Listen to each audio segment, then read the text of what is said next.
Hello friends, welcome back to our channel. ఎలా ఉన్నారు అందరూ? సో ఈరోజు ఫ్రైడే కాబట్టి చాలా బిజీ అనమాట. బిజీ అంటే ఏంటి అంత బిజీ అనుకుంటున్నారా?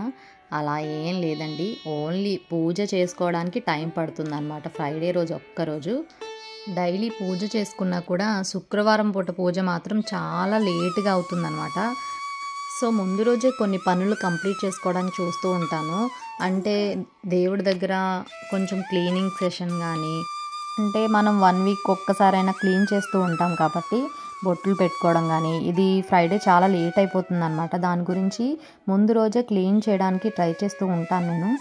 అండ్ అలా క్లీన్ చేసుకోవడం వల్ల హడావుడి లేకుండా అండ్ ఫ్రైడే పూజ ప్రశాంతంగా జరుగుతుందన్నమాట. అయితే వర్కింగ్ ఉమెన్స్కి అయితే ఇంకా చాలా బిజీ అయిపోతారు. సో ఇలా ముందు రోజే మనము బొట్లు పెట్టేసుకుంటే కనుక కొంచెం టైం అనేది సేవ్ అవుతుంది. గౌరమ్మకి ఇలా బొట్లు పెట్టి చూడండి, చాలా అందంగా ఉంటుందన్నమాట. ఫస్ట్ అయితే నేను క్లీన్ చేసేసాను. తర్వాత పసుపు బాగా ముద్దగా కాకుండా కొంచెం వాటర్ ఎక్కువ వేసుకొని చక్కగా ప్రతి ప్లేస్కి టచ్ అయ్యేలాగా పసుపు రాసుకోవాలి. ఇలా గ్యాప్స్ లేకుండా చూసుకోవాలండి ఎప్పుడు కూడా. సో గౌరమ్మకైతే బొట్లు పెడుతున్నాను నేను పెట్టిన విధంగా ఒకసారి ట్రై చేసి చూడండి. ఎంత కళగా ఉంటుందంటే చాలా బాగుంటుంది. అందులోకి శుక్రవారం పూట మనం చేసుకునే పూజ ఎంత బాగా అనిపిస్తుందంటే అంత బాగుంటుందన్నమాట. సో ఈరోజు వ్లాగ్ని అయితే చూసేయండి. మన ఛానల్ని ఎవరైనా కనుక ఫస్ట్ టైం చూస్తే సబ్స్క్రైబ్ చేసుకొని పక్కనే ఉన్న బెల్ ఐకాన్ని క్లిక్ చేయండి. నేను ఏ వీడియో పోస్ట్ చేసినా కూడా మీకు వెంటనే నోటిఫికేషన్ అనేది వస్తుంది. ఇలానే సపోర్ట్ చేస్తూ ఉండండి, ఇంకా మంచి వీడియోస్ పోస్ట్ చేస్తూ ఉంటాను నేను. సో ఈరోజు వ్లాగ్లోకి వెళ్ళిపోదాము.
దోశల్లోకి కాంబినేషన్గా చట్నీ లేకపోయినా సరే ఇలా కంది పొడి ఆయిల్ వేసుకొని తింటే చాలా బాగుంటుంది.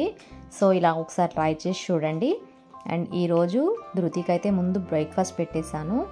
మార్నింగ్ బ్రేక్ఫాస్ట్ కంప్లీట్ అయిపోయిన తర్వాత ఈవినింగ్ స్నాక్కి నేను పాప్కార్న్ చేస్తున్నాను అనమాట, home made popcorn. So popcorn కోసం నేను బటర్ అయితే యాడ్ చేశాను. తర్వాత 1/2 టేబుల్ స్పూన్ పసుపు, 1 టేబుల్ స్పూన్ సాల్ట్ని వేసుకొని అందులో 1 కప్పు పాప్కార్న్ని యాడ్ చేశాను నేను. సో ఇవి ఇన్స్టెంట్గా చేసుకోవచ్చండి, ఇంట్లో పిల్లలకి తయారు చేసి ఇవ్వచ్చు మనం స్నాక్ కింద. అండ్ మనకి ఇలాగా సూపర్ మార్కెట్లో దొరుకుతుందన్నమాట. ఇవి టైం కూడా ఎక్కువ పట్టవు, మనకి ఈజీగానే కంప్లీట్ అయిపోతుంది. ఒక 5 మినిట్స్ పాటు ఉంచితే సూపర్గా మనకి ఇంట్లోనే స్నాక్ అనేది రెడీ అవుతుంది. సో చిన్నపిల్లలు ఇష్టంగా తింటారు కాబట్టి ఇలా ఒకసారి ట్రై చేసి చూడండి మీరు కూడా. మనం బయట కొనాల్సిన పని ఉండదు, ఇలాగా హెల్తీగా ఇంట్లో చేసి పెట్టచ్చు పిల్లలకి. సో ఈరోజు వ్లాగ్ అయితే ఇదేనండి. ఈరోజు వ్లాగ్ కనుక నచ్చితే ఒక్క లైక్ చేయండి, మీరు చేసే లైక్ చాలా ఇంపార్టెంట్ నాకు. ఈరోజు పూజ అయితే ఇలా చేసుకున్నాను నేను. వీక్లీ వన్స్ మనము ఇలాగ ధూపం కనుక ఇంట్లో వేసుకున్నామంటే ఏమైనా నెగిటివ్ ఎనర్జీ ఉంటే పోతుందండి. అండ్ ఇంట్లో కూడా మనకు అంతే పాజిటివిటీ అనేది ఉంటుంది, చాలా ప్రశాంతంగా ఉంటుంది. సో నాలానే మీకు కూడా ఇలా పూజలు చేయడం అంటే ఇష్టం ఉంటే మన ఛానల్ని సపోర్ట్ చేస్తూ ఉండండి. అండ్ ఈ వీడియో కనుక నచ్చితే లైక్ చేయడం మాత్రం మర్చిపోవద్దు. Thank you so much for watching this video. Please keep supporting.